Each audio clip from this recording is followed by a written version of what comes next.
அன்பர்களே வணக்கம். இன்றைக்கு வீடியோ தொகுப்பில் எதை பற்றி பார்க்க போகிறோம்னா, இன்றைய காலகட்டத்தில் கணவன் வேறு சில பெண்களுடன் தொடர்பில் இருக்கிறதும், மனைவி வேறு ஒரு ஆண்களுடன் தொடர்பில் இருக்கிறதும், இது போன்ற தகாத உறவுகளால் அந்த குடும்பத்தில் மன நிம்மதியே இல்லாமல் போயிடுது. இது மட்டும் இல்லாமல் ஒரு சில நேரங்களில் அந்த குடும்பத்தில் உயிரிழப்பு கூட ஏற்படுது. சரிங்களா? அதனால தான் இது போல தகாத உறவுகளில் உங்கள் மனைவியோ கணவனோ இருந்தாங்க அப்படின்னா, நான் சொல்கிற இந்த பரிகார பூஜையை நீங்கள் செய்தாலே போதும், முற்றிலுமாக அவங்க நிரந்தரமாக பிரிஞ்சு உங்கள் வாழ்க்கைக்கு ஒரு தீர்வு கிடச்சிரும். சரிங்களா? இந்த பரிகார பூஜையை நல்ல ஒரு கவனத்தோடு சொல்கிறேன், நல்லா கவனமாக கேட்டுக்குங்க. இந்த பரிகார பூஜையை செய்கிறதுக்கு என்னென்ன பூஜை பொருட்கள் தேவை அப்படின்னா, ஒரு வெள்ளை சேவை ஒன்று தேவை. சரிங்களா? அது கூட பார்த்திங்கன்னா செவ்வரளிப்பூ கொஞ்சம் வாங்கிக்கிங்க. செவ்வரளிப்பூவும் கொஞ்சம் வாங்கி வச்சுக்கோங்க. சரிங்களா?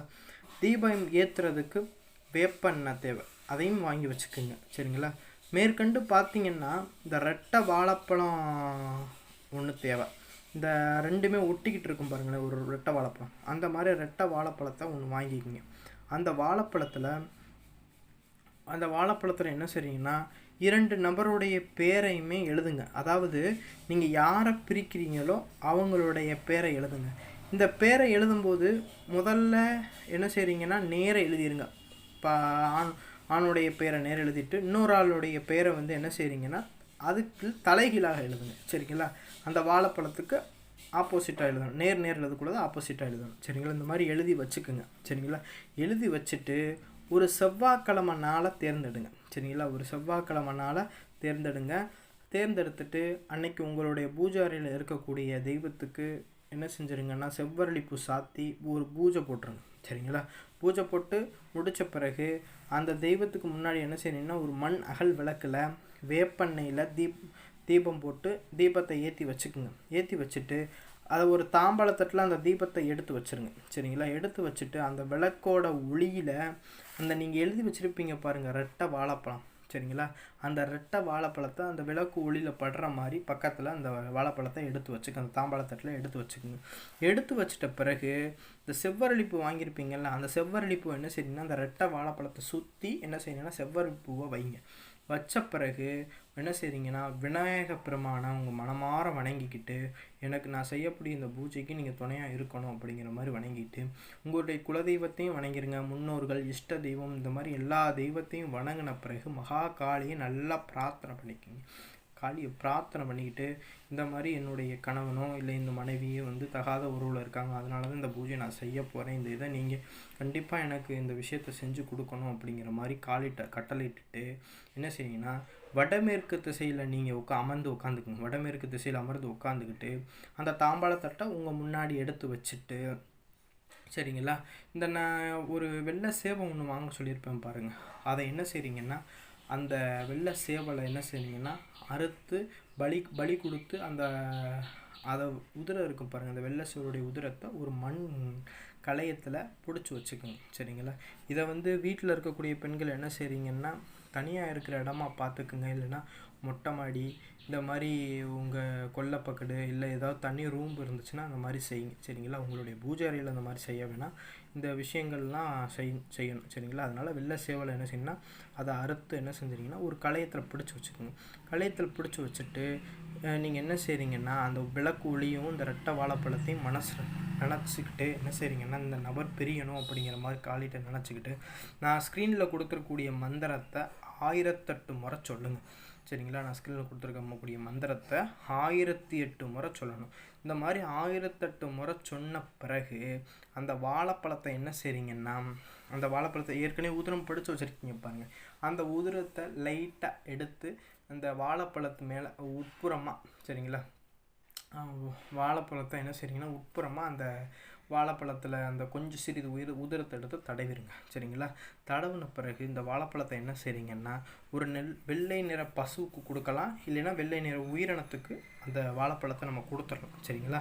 இந்த மாதிரி நீங்கள் இந்த வாழைப்பழத்தை கொடுத்துட்டு அதை சாப்பிட்ருச்சு அப்படின்னா சம்மந்தப்பட்ட நபர் பிரிஞ்சு போயிடுவாங்க. இது கண்டிப்பாக அந்த விஷயம் நல்லா பவர்ஃபுல்லாக இருக்கும். சரிங்களா? சம்மந்தப்பட்ட நபர் வந்து பிரிஞ்சு போயிடுவாங்க. இந்த பூஜையை செஞ்சிங்கனாவே போதும், அந்த நபருக்குள்ளே எப்படி இடைப்படணும்னு வச்சுக்கோங்க, ஒரு வெறுப்பு வந்து சண்டை சச்சரவு கலகம் இந்த மாதிரி வந்து அவங்க 2 பேருக்குள்ளே வந்து பிடிச்சிக்கிறாம என்ன செஞ்சுருவாங்கன்னா அவங்க 2 பேரும் பிரிஞ்சு போயிடுவாங்க. சரிங்களா? இப்படி இந்த பூஜையை நீங்கள் கரெக்டாக நீங்கள் பண்ணினீங்கன்னா 100% இந்த ரிசல்ட் வந்து பக்காவாக கிடைக்கும். இதுக்காக நம்ம போய் யாருக்கிட்டையும் போய் பண்ணணுங்கிற அவசியம் இல்லை. தனக்குத்தானே நம்மளே பண்ணிக்கிறலாம். இந்த பூஜை செய்கிறதுக்கு மன தைரியமும் தன்னம்பிக்கையும் இருந்தாவே போதும். இந்த பூஜையை வந்து கண்டிப்பாக அதை செஞ்சு தகாத உறவுகள்லேருந்து நம்ம பிரிக்கலாம். இதை வந்து யாரும் தவறாக பயன்படுத்தக்கூடாது. ஏன்னா இதெல்லாம் நடக்க போகுது, இப்படிலாம் நடக்கும் அப்படிங்கிறத தெரிஞ்சு தான் சித்தர்கள் வந்து இந்த கலையை வந்து ஏற்கனவே சுவடிகளில் வந்து குறிப்பிட்டு வச்சுட்டு போயிட்டாங்க. இதெல்லாம் வரக்கூடிய கலிகாலத்தில் இதெல்லாம் நடக்க போகுது, அதனால் மக்களுக்காக இது நன்மைக்கு கொண்டு போய் சேரட்டும் அப்படிங்கிறதுக்காக மட்டும்தான் இந்த மாதிரி கலைகளெல்லாம் வந்து நம்மளை கொடுத்துட்டு போயிருக்காங்க. இதை வச்சுக்கிட்டு நம்ம தவறான நோக்கத்துக்கு பயன்படுத்தணும்னா இந்த சுவடி குறிப்பை யார் கொடுத்தாங்களோ அந்த சித்தருடைய சாபத்துக்கு நம்ம ஆளாகி அந்த குடும்பம் சர்வநாசமாக போயிடும். சரிங்களா?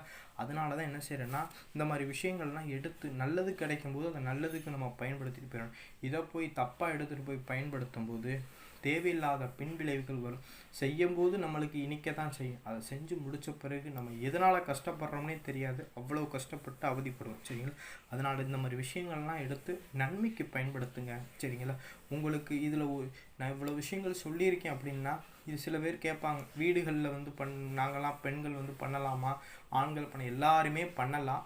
அதுக்கான நம்ம நேரத்தையும் அதுக்கான வாய்ப்பையும் நம்ம தான் உருவாக்கிக்கிறோம். சரிங்களா?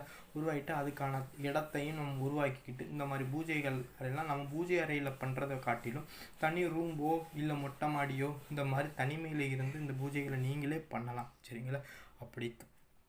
அப்படி பண்ண முடியாதவங்க நீங்கள் என்ன செய்கிறீங்கன்னா நம்மளை தொடர்பு கொள்ளலாம். எல்லாத்துக்கெல்லாம் பண்ணி கொடுக்கறதுக்கான வாய்ப்புகள் கம்மி தான்.